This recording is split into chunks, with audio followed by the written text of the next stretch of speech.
Greetings, Tangler. Welcome back to Inktober 2025. It is day 30, and we are going to look at a Tangle bonus by Angie Giddles. Okay. So, I'm going to put this one down here in this space. So, bonus, 1 second, please.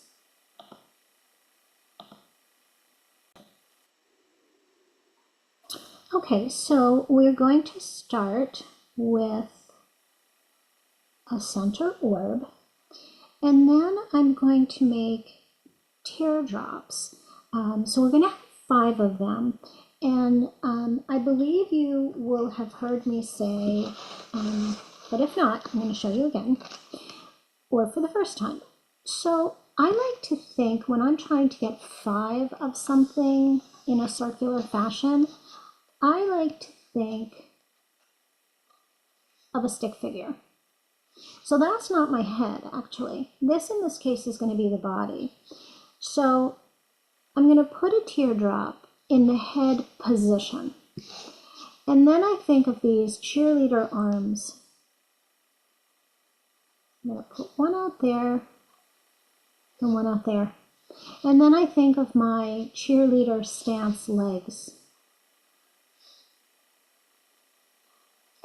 And when I think of it in this way, I get them spread around in a pretty decent, even-ish way. So even if I do a tangle like Yumami that doesn't have that center orb, I say head, arm, leg, leg, arm.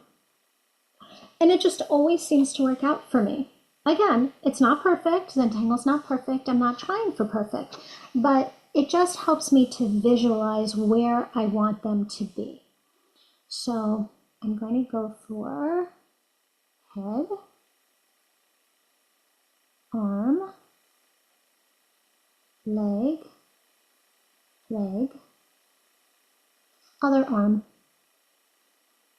Not quite as good as my sample. This one should have been over a little more, that one should have been down a little more, but it's going to work out. So then off the right side of each of these teardrops, I'm going to make a little curve. So I would hope that you are turning your tile, but for me, I just have to keep it in one place because I've got so much going on behind here. So then, and this is the part that visually sometimes catches me off guard, so I have to really think about it. So I'm now going to go from the top of that curve that I just put in, and I'm going to connect it to the top of the teardrop to the right. So we're going to connect it. You see how we just wound up with a loop? And connect it. And connect it, and connect it, and connect it. So now I have a bow. Now I like to, kind of like I did with the poke heart, I also like to kind of either ink in this inner part of the bow, which is basically the back of the fabric, if you want to think of it that way. I either like to fully ink it in or put these hash marks. I think that helps to really see that bow. You might even decide that you want to put a little pleat or two in the bottom, which also would demonstrate that, that bow. So something just as a little extra that I want to show you, because it was part of this Inktober. Let's just do this real quick once again. So I had my head, and then I think cheerleader arm, cheerleader leg, other cheerleader leg, and cheerleader arm. And then off the right side of that teardrop, I curve, right side, skip that side, go to that side, skip that side, go to that side.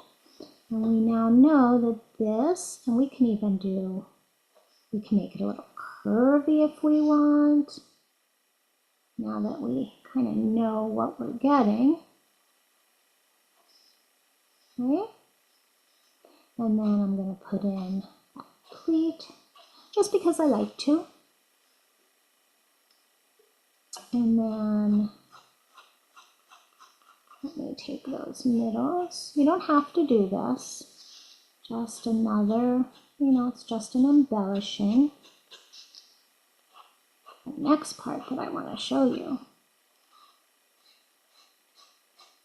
Okay, so we're going to get that in. Now, what if we added to this rambles that we learned earlier during Inktober? So Rambles was by Zentangle headquarters, and Rambles was our ribbon. If you remember, go like this. You can go back and re-watch that video if you want.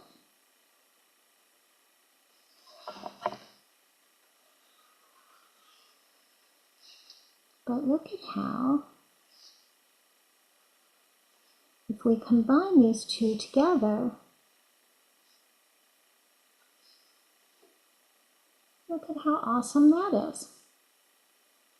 And then we have a bow with the little streamer tails that, let's put that in, that we would have on a package. So as soon as I had that bow and I had already seen Rambles, I thought, oh, that's really cute to add. And then, as I'm doing things, I might just add some other embellishments, perhaps. Make it very festive. So anyway, let's look at some shading. So I'm definitely going to want some shading around this center point, our center orb. Definitely going to want some there. And I would definitely get some shading right where the face of the fabric, which here is white, would meet the back of the fabric.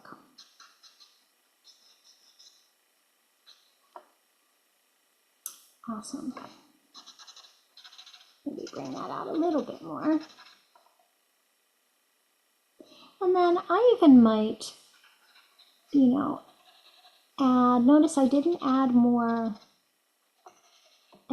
any more graphite, but I'm borrowing some graphite off of the tortillon and just, softening up that white a little bit. Having a shadow in here almost makes it look like here where, the fabric, the ribbon kind of folds in a little bit. It gives some more dimension. So the curve at the top gave dimension to it, and then I can add to that idea when I add a little bit of shading up in there also. So there you have it, friends. Bonus by Angie Giddles on day 30, and I will hopefully see you back tomorrow for our last day, day 31. So have a good one. See you tomorrow. Bye-bye.